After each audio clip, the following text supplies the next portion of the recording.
The year is 1872. The Philippines, under the iron rule of Spain, was a simmering pot of discontent. Our story begins in the military port of Cavite. The immediate unrest was rooted in unfair colonial policy. The newly installed Governor-General Rafael de Izquierdo had revoked the key privileges of Filipino soldiers and laborers at the Cavite arsenal, specifically their exemption from tribute and forced labor, or polo y servicio. This was the tipping point. On the night of January 20, 1872, around 200 angry military personnel and workers, led by a man named Sergeant La Madrid, rose up in a desperate, localized action. The mutiny was quick, but poorly planned, and brutally crushed by Spanish forces within 2 days. The consequences, however, would irrevocably change the course of Filipino history.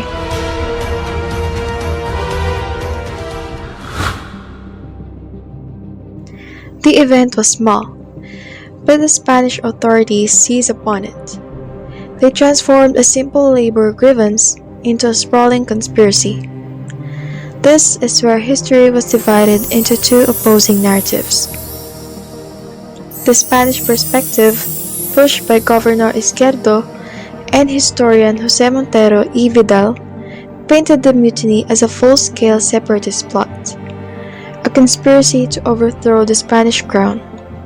They claimed the Filipino clergy and intellectuals were the true masterminds, and were seeking to establish their own government.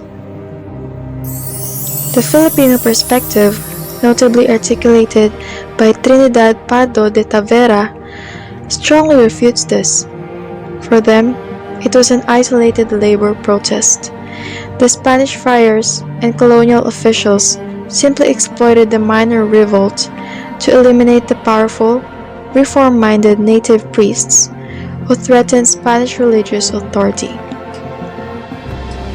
And that's how the colonial government arrested and condemned the innocent secular priests, Fathers Mariano Gomez, Jose Burgos, and Jacinto Zamora, or collectively known as Gumburza, were executed using garrote on February 17, 1872.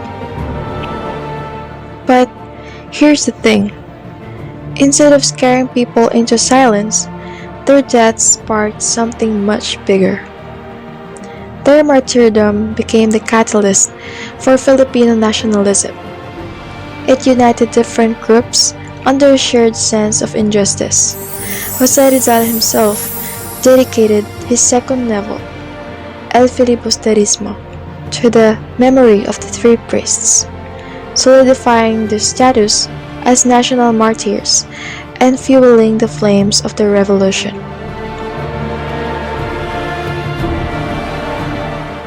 For us today, the Cavite Mutiny is more than just a story from the past. It teaches us a lesson that we must analyze historical accounts not as single, settled truths, but as multiple perspectives shaped by bias and power. The mutiny and sacrifice of Gumburza reminds us that injustice, once exposed, can become the foundation of a nation.